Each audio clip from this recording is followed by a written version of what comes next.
ॐ श्री गणेशाय नमः। ॐ नमः शिवाय। मैं अभिजीत शर्मा योगिक स्वाध्यायम के हमारे पॉडकास्ट शिव पुराण विद अभिजीत में आप सभी का एक बार पुनः हार्दिक अभिनंदन करता हूँ। हमारे इस प्रयास को सफल बनाने में आप सभी के योगदान की हमें आवश्यकता है। अगर आपको हमारा यह प्रयास उपयुक्त लगे तो कृपया इस पॉडकास्ट को अपने सभी मित्रगण एवं संबंधियों तक पहुंचाकर हमारा उत्साह वर्धन करें। तो चलिए आज हम अपने दूसरे एपिसोड को आरंभ करते हैं। आज हम दूसरे अध्याय से आगे बढ़ेंगे जिसका शीर्षक है शिव पुराण के श्रवण से देवराज को शिवलोक की प्राप्ति तथा चंचुला का पाप से भय एवं संसार से वैराग्य। यहाँ पर श्री शौनक जी ने कहा कि हे महाभाग सूत जी, आप धन्य हैं, परमार्थ तत्व के ज्ञाता हैं। आपने कृपा करके हम लोगों को यह बड़ी अद्भुत एवं दिव्य कथा सुनाई है। भूतल पर इस कथा के समान कल्याण का सर्वश्रेष्ठ साधन दूसरा कोई नहीं है। यह बात हमने आज आपके कृपा से निश्चय पूर्वक समझ ली है। हे सूत जी, कलयुग में इस कथा के द्वारा कौन कौन से पापी शुद्ध होते हैं, उन्हें कृपा पूर्वक हमें बताइए और इस जगत को कृतार्थ कीजिए। इसके उत्तर में सूत जी कहते हैं कि हे मुने, जो मनुष्य पापी, दुराचारी, खल तथा काम क्रोध आदि में निरंतर डूबे रहने वाले हैं, वे भी इस पुराण के श्रवण पठन से अवश्य ही शुद्ध हो जाते हैं। इसी विषय में जानकर मुनि लोग इस प्राचीन इतिहास का उदाहरण दिया करते हैं, जिसके श्रवण मात्र से पापों का पूर्णतया नाश हो जाता है। काफी पहले की बात है। कहीं किरातों के नगर में एक ब्राह्मण रहता था, जो ज्ञान से अत्यंत दुर्बल, दरिद्र, रस बेचने वाला तथा वैदिक धर्म से विमुख था। वह स्नान संध्या आदि कर्मों से भ्रष्ट हो गया था और वैश्य वृत्ति में तत्पर रहता था। उसका नाम था देवराज। वह अपने ऊपर विश्वास करने वाले लोगों को ठगा करता था। उसने ब्राह्मणों, क्षत्रियों, वैश्यों, शूद्रों तथा दूसरों को भी अनेक बहानों से मारकर उनका धन हड़प लिया था, परंतु उस पापी का थोड़ा सा भी धन कभी धर्म के काम में नहीं लगा था। वह वैश्यागामी तथा सब प्रकार से आचार भ्रष्ट था। अचानक एक दिन घूमता घामता वह दैव योग से प्रतिष्ठानपुर, जिसे झूसी प्रयाग के नाम से भी जाना जाता है, वहां जा पहुंचा। वहां उसने एक शिवालय देखा जहां बहुत से साधु महात्मा एकत्र हुए थे। देवराज उस शिवालय में ठहर गया, किंतु वहां उस ब्राह्मण को ज्वर आ गया। ज्वर अर्थात बीमार पड़ गया। उस ज्वर से उसको बड़ी पीड़ा होने लगी। वहां एक ब्राह्मण देवता शिव पुराण की कथा सुना रहे थे। ज्वर में पड़ा हुआ देवराज ब्राह्मण के मुखारविंद से निकली हुई उस शिव कथा को निरंतर सुनता रहा। 1 मास के बाद वह ज्वर से अत्यंत पीड़ित होकर चल बसा। यमराज के दूत आए और उसे पाशों से बांधकर बलपूर्वक यमपुरी में ले गए। इतने में ही शिवलोक से भगवान शिव के पार्षद गण आ गए। उनके गौर अंग कर्पूर के समान उज्ज्वल थे, हाथ त्रिशूल से सुशोभित हो रहे थे। उनके संपूर्ण अंग भस्म से उद्भासित थे और रुद्राक्ष की मालाएं उनके शरीर की शोभा बढ़ा रही थी। वे सब के सब क्रोधपूर्वक यमपुरी में गए और यमराज के दूतों को मार पीट कर बारंबार धमका धमका कर उन्होंने देवराज को उनके चंगुल से छुड़ा लिया और अत्यंत अद्भुत विमान पर बैठाकर जब वे शिवदूत कैलाश जाने को उद्यत हुए, उस समय यमपुरी में बड़ी भारी कोलाहल मच गया। उस कोलाहल को सुनकर धर्मराज अपने भवन से बाहर आए। साक्षात दूसरे रुद्रों के समान प्रतीत होने वाले उन चारों दूतों को देखकर धर्मज्ञ धर्मराज ने उनका विधिपूर्वक पूजन किया और ज्ञान दृष्टि से देखकर सारा वृत्तांत जान लिया। उन्होंने भय के कारण भगवान शिव के उन महात्मा दूतों से कोई बात नहीं पूछी, उल्टे उन सब की पूजा एवं उनसे प्रार्थना की। तत्पश्चात वे शिवदूत कैलाश को चले गए और वहां पहुंचकर उन्होंने उस ब्राह्मण को दया सागर सांब शिव के हाथों में दे दिया। इसके बाद शौनक जी ने कहा कि हे महाभाग सूत जी, आप सर्वज्ञ हैं। हे महामते, आपके कृपा प्रसाद से मैं बारंबार कृतार्थ हूँ। इस इतिहास को सुनकर मेरा मन अत्यंत आनंद में निमग्न हो रहा है। अतः अब भगवान शिव में प्रेम बढ़ाने वाली शिव संबंधिनी दूसरी कथा को भी कहिए। इसके उत्तर में श्री सूत जी बोले, हे शौनक, सुनो, मैं तुम्हारे सामने गोपनीय कथा वस्तु का भी वर्णन करूंगा, क्योंकि तुम शिव भक्तों में अग्रगण्य तथा देवताओं में श्रेष्ठ हो। समुद्र के निकटवर्ती प्रदेश में एक वाशकल नामक गांव था, जहां वैदिक धर्म से विमुख महापापी द्विज निवास करते हैं। वे सब के सब बड़े दुष्ट हैं। उनका मन दूषित विषय भोगों में ही लगा रहता है। वे न देवताओं पर विश्वास करते हैं न भाग्य पर।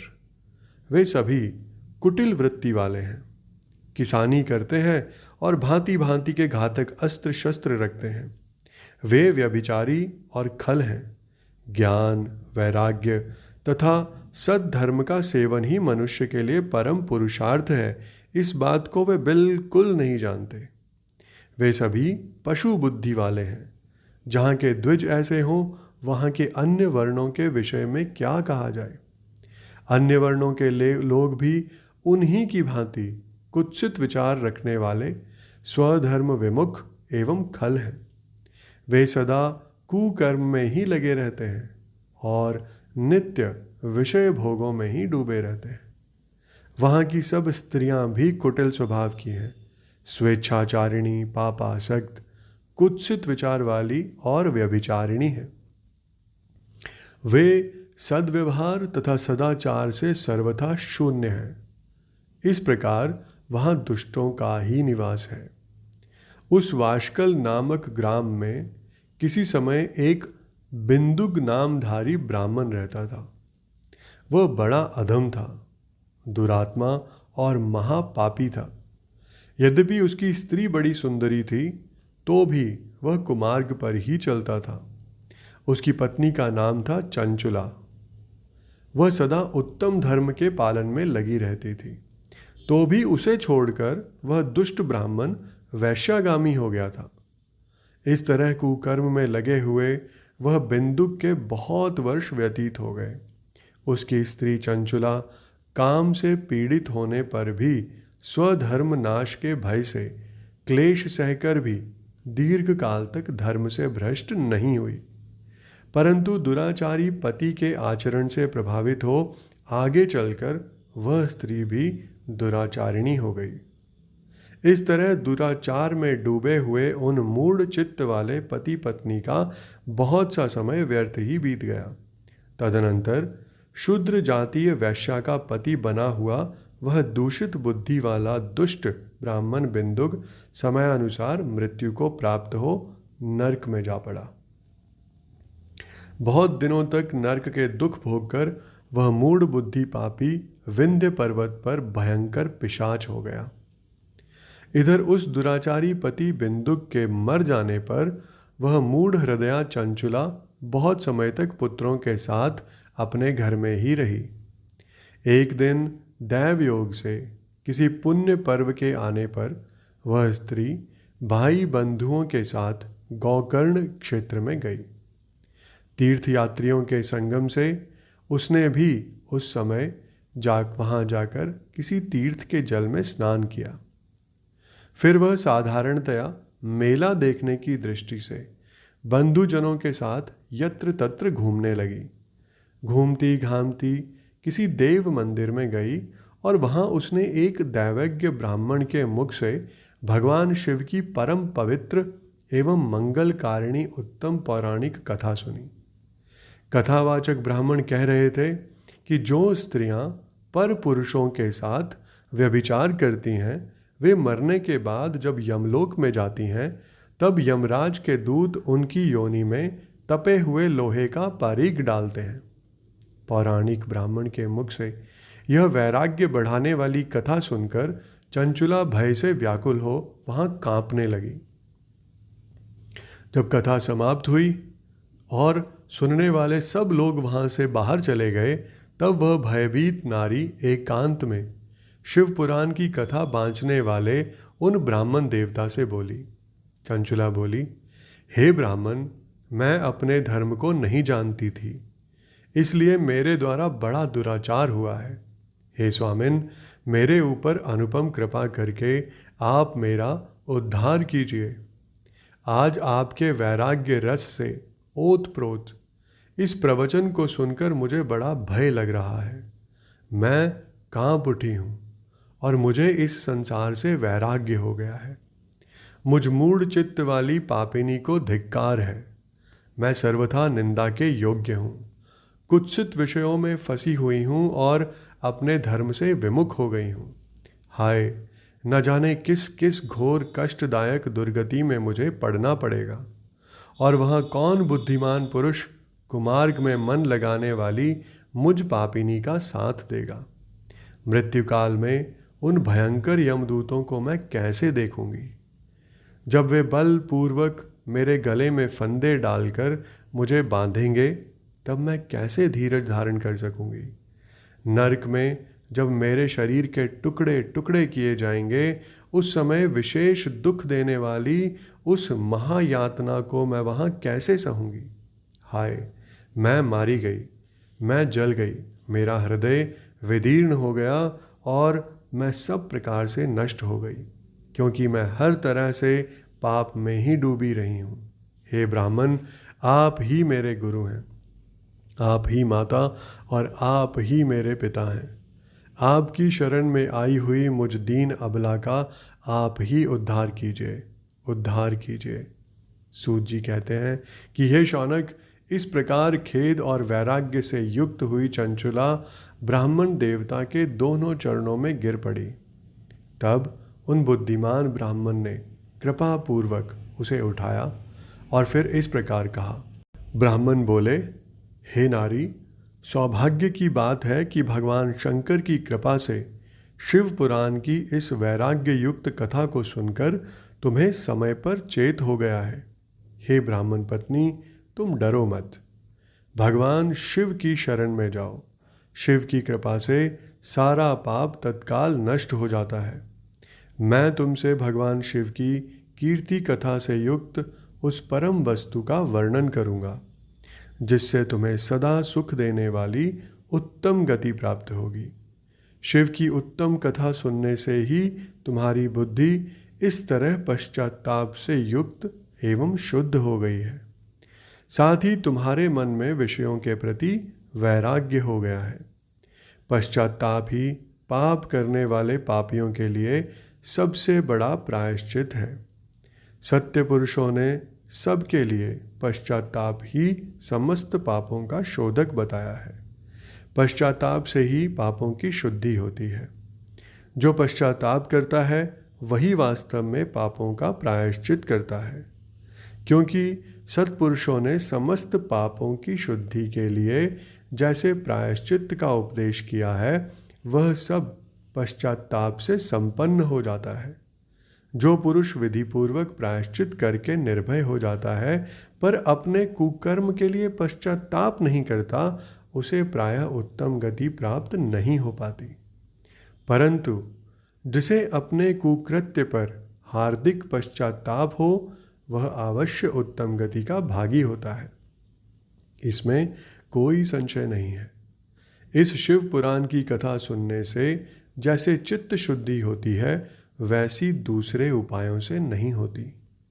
जैसे दर्पण साफ करने पर निर्मल हो जाता है, उसी प्रकार इस शिव पुराण की कथा से चित्त अत्यंत शुद्ध हो जाता है। इसमें कोई संशय नहीं है। मनुष्य के शुद्ध चित्त में जगदम्बा पार्वती सहित भगवान शिव विराजमान रहते हैं। इससे वह विशुद्धात्मा पुरुष श्री सांब सदाशिव को प्राप्त हो जाते हैं। इस उत्तम कथा का श्रवण समस्त मनुष्यों के लिए कल्याण का बीज है। अतः यथोचित शास्त्रोक्त मार्ग से इसकी आराधना अथवा सेवा करनी चाहिए। यह भवबंधन रूपी रोग का नाश करने वाली है। भगवान शिव की कथा को सुनकर फिर अपने हृदय में उसका मनन एवं निधिध्यासन करना चाहिए। इससे पूर्णतया चित्त शुद्धि हो जाती है।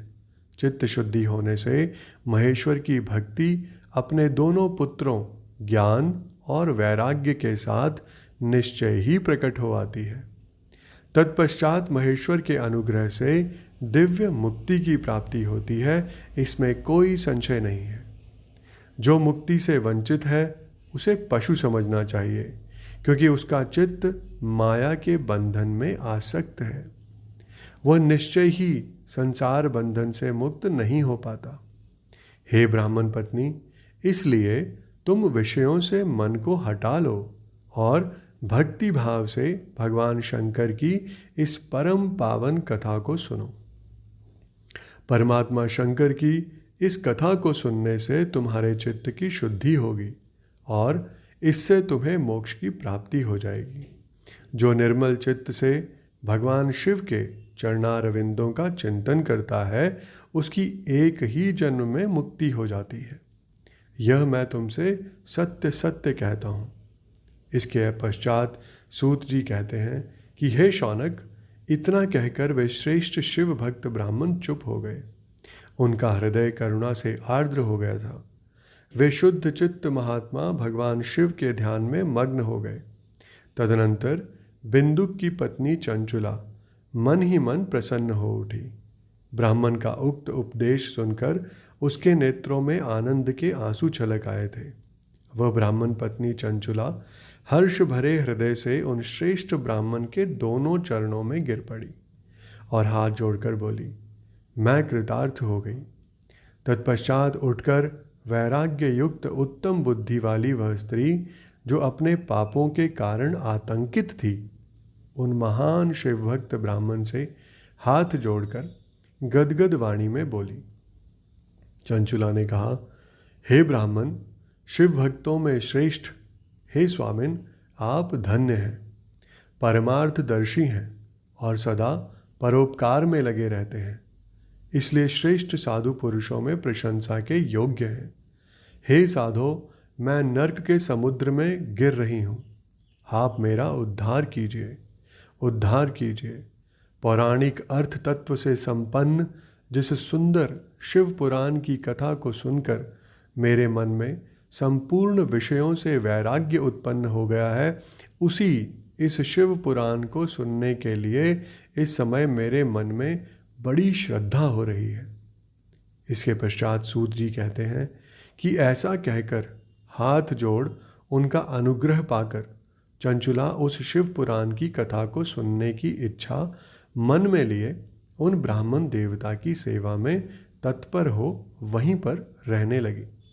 तदनंतर शिव भक्तों में श्रेष्ठ और शुद्ध बुद्धि वाले उन ब्राह्मण देवता ने उसी स्थान पर उस स्त्री को शिव पुराण की उत्तम कथा सुनाई। इस प्रकार उस गौकर्ण नामक महाक्षेत्र में उन्हीं श्रेष्ठ ब्राह्मण से उसने शिव पुराण की वह परम उत्तम कथा सुनी, जो भक्ति, ज्ञान और वैराग्य को बढ़ाने वाली तथा मुक्ति देने वाली कथा है। उस परम उत्तम कथा को सुनकर वह ब्राह्मण पत्नी अत्यंत कृतार्थ हो गई। उसका चित्त शीघ्र ही शुद्ध हो गया। फिर भगवान शिव के अनुग्रह से उसके हृदय में शिव के सगुण रूप का चिंतन होने लगा। इस प्रकार उसने भगवान शिव में लगी रहने वाली उत्तम बुद्धि पाकर शिव के सच्चिदानंदमय स्वरूप का बारंबार चिंतन आरंभ कर दिया। तत्पश्चात समय के पूरे होने पर भक्ति, ज्ञान और वैराग्य से युक्त हुई चंचुला ने अपने शरीर को बिना किसी कष्ट के त्याग दिया। इतने में ही त्रिपुर शत्रु भगवान शिव का भेजा हुआ एक दिव्य विमान दूत गति से वहां पहुंचा, जो उनके अपने गणों से संयुक्त और भांति भांति के शोभा साधनों से संपन्न था। चंचुला उस विमान पर आरूढ़ हुई और भगवान शिव के श्रेष्ठ पार्षदों ने उसे तत्काल शिवपुरी में पहुंचा दिया। उसके सारे मल धुल गए थे। वह दिव्य रूप धारिणी दिव्यांगना हो गई थी। उसके दिव्य अवयव उसकी शोभा बढ़ाते थे। मस्तक पर अर्धचंद्र का मुकुट धारण किए वह गौरांगी देवी शोभाशाली दिव्य आभूषणों से विभूषित थी। शिवपुरी में पहुंचकर उसने सनातन देवता त्रिनेत्रधारी महादेव जी को देखा। सभी मुख्य मुख्य देवता उनकी सेवा में खड़े थे। गणेश, भृंगी, नंदीश्वर तथा वीरभद्रेश्वर आदि उनकी सेवा में उत्तम भक्तिभाव से उपस्थित थे। उनकी अंग कांति करोड़ों सूर्यों के समान प्रकाशित हो रही थी। कंठ में नील चिन्ह शोभा पाता था। 5 मुख और प्रत्येक मुख में 3-3 नेत्र थे। मस्तक पर अर्धचंद्राकार मुकुट शोभा देता था। उन्होंने अपने वामांग भाग में गौरी देवी को बिठा रखा था, जो विद्युत पुंज के समान प्रकाशित थी। गौरीपति महादेव जी की कांति कर्पूर के समान गौर थी। उनका सारा शरीर श्वेत भस्म से भासित था।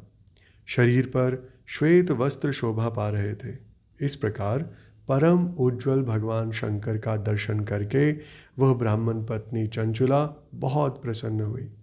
अत्यंत प्रीति युक्त होकर उसने बड़ी उतावली के साथ भगवान को बारंबार प्रणाम किया। फिर हाथ जोड़कर वह बड़े प्रेम, आनंद और संतोष से युक्त हो विनीत भाव से खड़ी हो गई। उसके नेत्रों से आनंदाश्रुओं की अविरल धारा बहने लगी तथा संपूर्ण शरीर में रोमांच हो गया। उस समय भगवती पार्वती और भगवान शंकर ने उसे बड़ी करुणा के साथ अपने पास बुलाया और सौम्य दृष्टि से उसकी ओर देखा। पार्वती जी ने तो दिव्य रूप धारिणी बिंदुक प्रिया चंचुला को प्रेम पूर्वक अपनी सखी बना लिया। वह उस परमानंद घन ज्योति स्वरूप सनातन धाम में अविचल निवास पाकर दिव्य सौख्य से संपन्न हो अक्षय सुख का अनुभव करने लगी। इसके साथ ही हमारा आज का ये एपिसोड यहीं पर संपन्न होता है। मैं कल फिर आपके समक्ष उपस्थित होऊंगा हमारे अगले एपिसोड के साथ। आप सबका मुझे इतने धैर्य एवं ध्यान से सुनने के लिए बहुत बहुत धन्यवाद।